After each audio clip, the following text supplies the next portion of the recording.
I'm just a white indie author sitting in front of my camera, hoping to find readers that want to hear the white voice. The white voice. All of my characters in my books are white. I wrote it this way because I have the white voice and I want to spread it. And so that you can learn about white culture and respect white culture. And I think it's really important because the white culture is just crapped on all the time. We hear things like, oh, you don't even have culture, and what is your culture? Just slavery. Some European Americans want to be the victims at all costs. Like Stephanie over here. But let's talk about this. The way that she's presenting this, she's trying to make it seem like there is a gap when it comes to representation from white authors, which is straight up not true. Even the little slogan here, support white authors, is hijacking terms that people use, like support black authors, support Latino businesses. Y'all get the idea. That are used to spread support towards historically marginalized groups that are struggling with representation, but that's not the case. Her books that she is writing are not getting the support that she believes she deserves. But the reason your books are not popping off is not because you're white, it's because they suck. And these are reviews before that video went viral, where folks are saying that her writing sucks pretty much, and someone even calling it the worst edited book that they have read. Instead of trying to be a victim, just learn to write better. Because when you go out and post stuff like this, or this... Everybody in my comment section saying I'm not even white. Who's saying that? That is my mom, a white lady. Or does that make me black, since gingers are now black? I can't keep up with you guys. Oh, okay, I guess support POC. Weird and uncomfortable. But Stephanie, the white voice, the culture of white folks already exists in books. What you are presenting makes you look ignorant at the very least. But if you wanted attention, here it is. Amelia, what do you all think about this? And while you're here, let me know, what's your favorite book that you've read so far? And the favorite author? I wonder how many of y'all will mention Stephanie over here.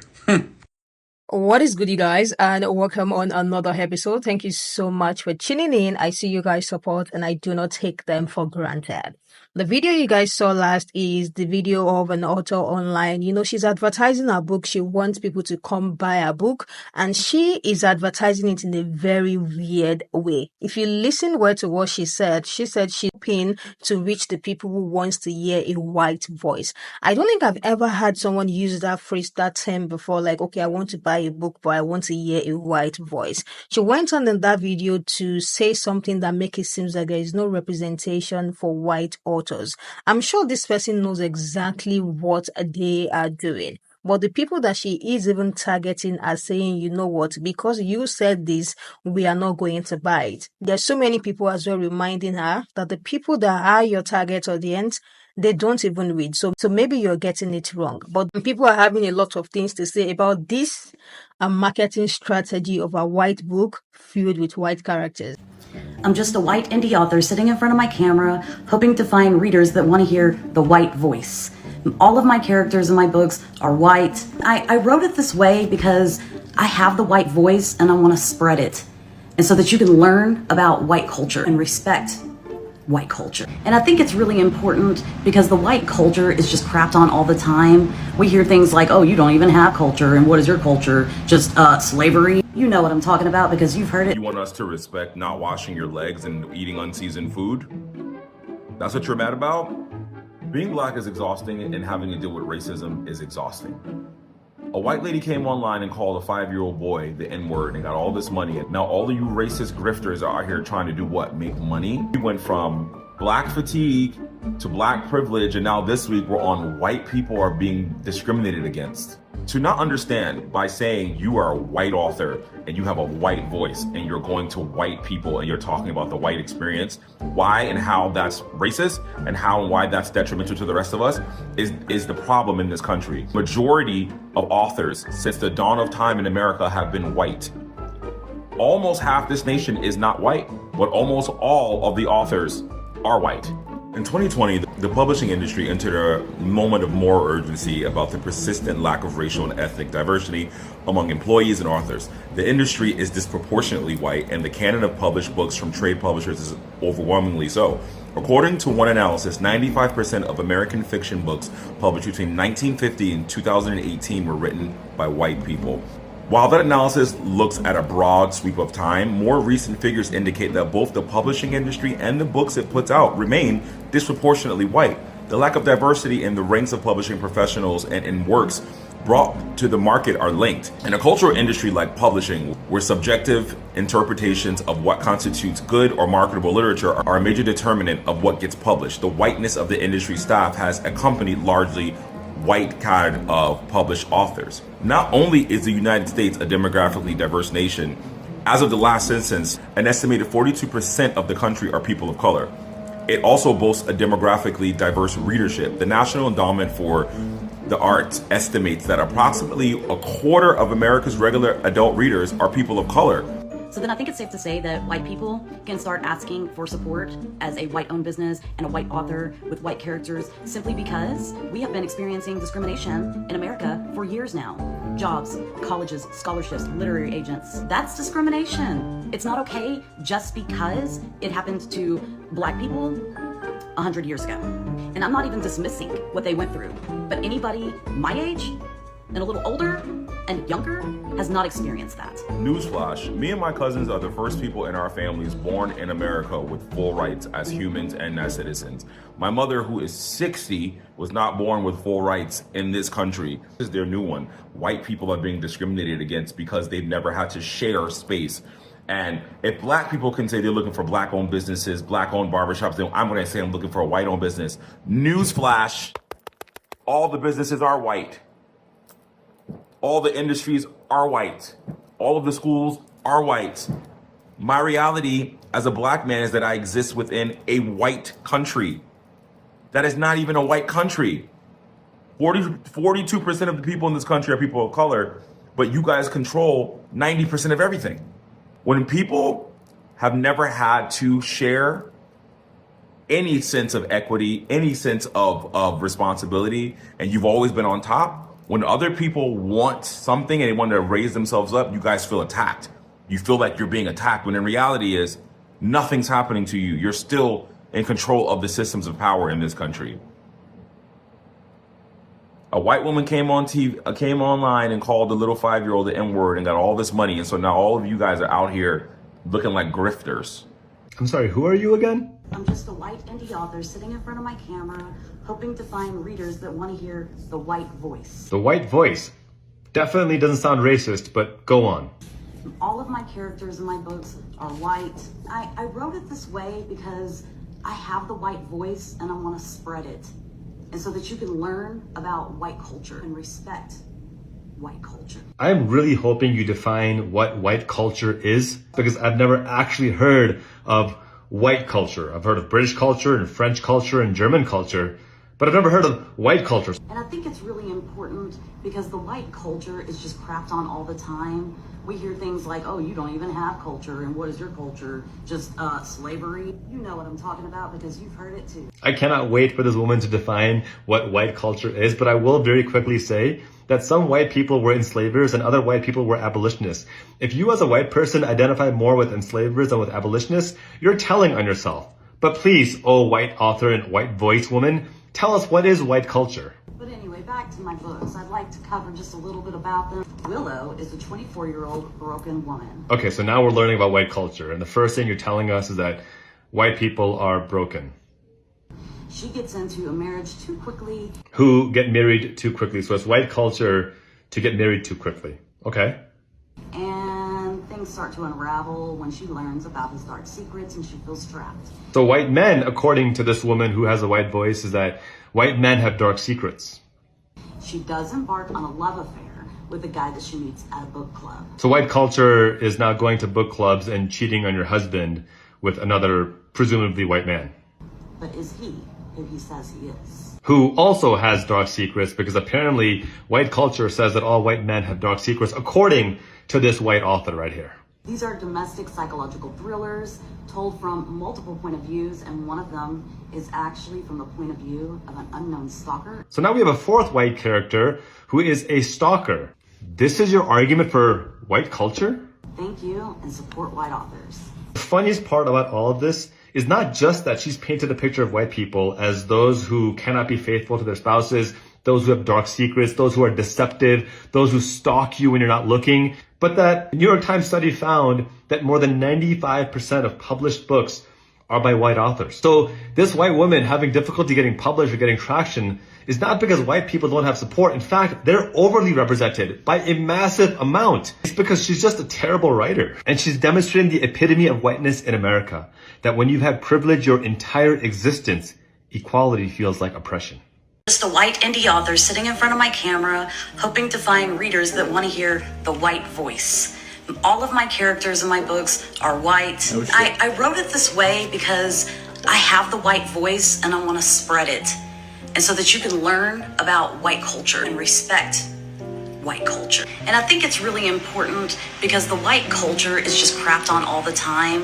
We hear things like, oh, you don't even have culture, and what is your culture? Just slavery? You know what I'm talking about because you've heard it too. But anyway, back to my books. I'd like to cover just a little bit about them other than to just tell you that I'm a white author with white characters. This lady put this same video on Twitter and she tried to use this hashtag, but she spelled it SUPERMACY, Super Macy. Dive into the data about how most authors are white, most book characters are white, most people working at publishing companies are white, most editors are white, most kids' books are written by white people about white kids. Pulled the data around Pulitzers, other awards, bestseller lists, all these things tell the same story, but you don't care about information or data. So let's just focus on your books. Let's check out the description though and see what Steph has cooked up. This is how she describes her book. So what is it exactly that labels one a serial killer? Is it the amount of people that you kill, statistically speaking? What if the killing is within reason? Can the murder or murders be justified? If the world is a better place without the people who are killed, is it really such a tragedy?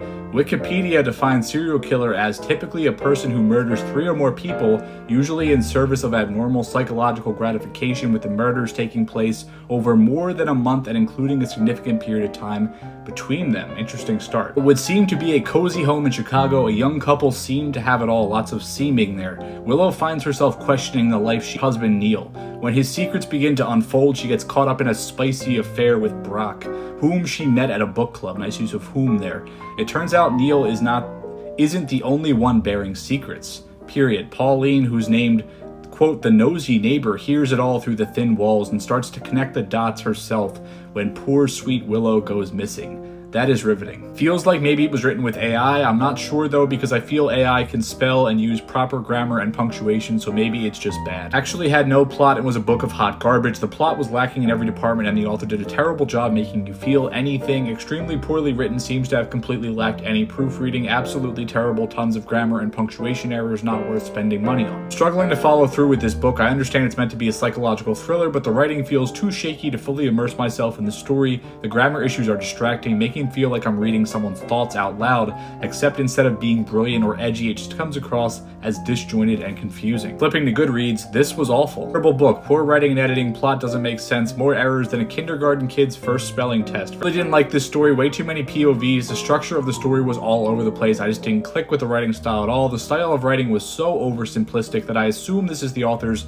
first time at writing. Do not recommend. Stories all over the place and all the grammatical errors are very worrying and made it difficult to read. The bright side is I'm glad people from all educational backgrounds, even people who aren't the best writers or editors, are able to publish their work, no matter how bad it is. One of the absolute worst books I've read this year. It was very hard to get past the number of spelling and grammatical errors in this, the word Valero being spelled 3 different ways on one page, for example. This story could have just been interesting had it not felt like it were written in about 45 minutes and immediately printed. This is unfortunately the worst edited book I have read. I do not recommend it. Could not get into the story because of the number of constant errors and need to reconstruct sentences to actually make sense of what's being said.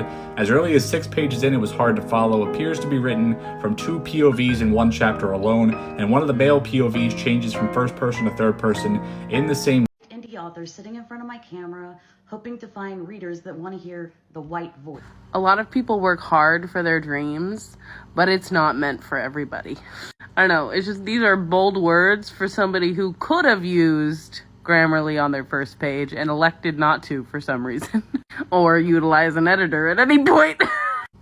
This is why America has a literacy crisis. You're like the person that rear-ends somebody and then complains that they stopped. I don't know, I just feel like there are more productive uses of your time, and writing probably isn't one of those uses.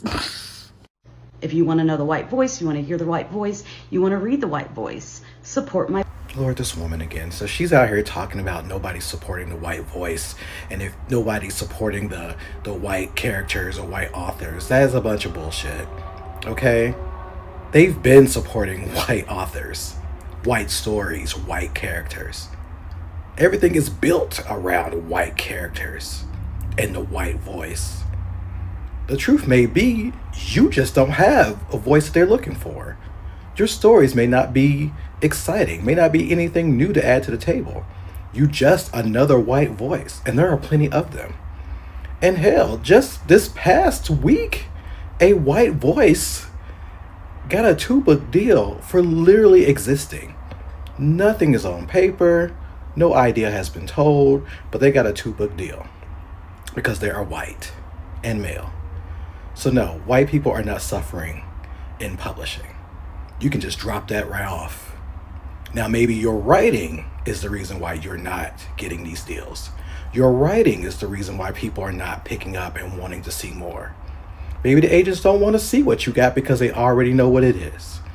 I need you to own that and quit coming on here talking about, whoa, poor white people. That is not the case. That is not the case. The white voice has always been supported. And you're not being discriminated against, please. Girl, stay off TikTok for a while and get yourself together. Came online to act very innocent, as if a space that was supposed to be for them has been taken away. She came online as if, they are not represented well. They are not white magazine for the longest that we can remember. Like, they are not white authors dominating widely across. Like, she just wants to have this pity party situation going on in her video. There are times where Black people are going to talk about how there are some palm-colored people who wants to be Black so bad. When they say something like that, this is the example of the person that they are talking about. Because yes, she knows exactly what she's talking about. And I'm sure this creator as well knows exactly the people that are going to flood the comment section. But I'm just so glad that the people in the comment section did not disappoint at all. Because guess the people in the comment section, our own people are the people in the comment section, constantly reminding her that, what, for this particular reason, I am not going to be getting this book. Some are already pointing out the mistakes in the first page of the book just because she decided to be so biased and look for pity where there is none. She came online stating that like something was taken away from them by force. A space that was supposed to be represented by them has been filled with other people. Like, you just want to play into that victim mentality. She wants to be a victim so bad. She wants to be oppressed so bad, because that's the only information that I could pull out from her video. Let me hear what you guys think about her video, and have you ever been concerned about a white voice? Like, I know not everyone is a book lover, but if you love book and you read a lot, have you ever been concerned and said, I want to hear a white voice, I want a book that is filled with white characters? Like, is that something that's ever at any point bothered you? Because I'm just so surprised at how she's coming online and stating that as if there has never been a representation of them in the world. Like, it's just so crazy. The pity party situation going on in our video is insane. This comment said, support white authors, as if Western publishing isn't dominated by white authors. The majority of USA and UK published authors are white, around 75 to 80% in the US and around 90 to 95% in the UK. So why is she sounding like her bread was taken away? This person said, the demographic you're writing for, don't read. Unfortunately or fortunately. And you might want to do a 23 and me because you don't present as a regular white person. Think there is backstory you might not be aware of. Good luck. So maybe she's not aware that people don't read. Maybe she's not aware that the people who she thinks are looking for white voices and white characters, or book filled with white voices and white characters, is just like a fiction in her head. They don't exist. This one said, the people you are searching for to read your white voice, they don't read. Hope that helps. My favorite books are from people with different perspective and experiences from my own. It is a mind-expanding experience. Why would I want to experience whiteness in America in 2025? And this comment is from a palm-colored person. As a white, middle-aged male, I can't wait to buy none of your books. Mediocrity not being celebrated or pandered to is not discrimination. To sit there with a straight face and say demographic holding the most power, so simultaneously the most discriminated against, is not just laughable. It is downright scary. She sat there like, something was taken away. A spot was taken away from them. Like there's no representation of white authors and white voices and white characters. Like there's no white magazines. There are no white pictures out there. Like it's just insane. Because what is the motive of this video? She knows exactly what she is saying. For her to be able to write a book, I'm sure that there's a bit something upstairs, but maybe the marketing is just bad. Maybe she did not do a background check very well to know that the people she's trying to reach don't actually read. Let me know what you guys think about her video. I am going to see you guys in the next one.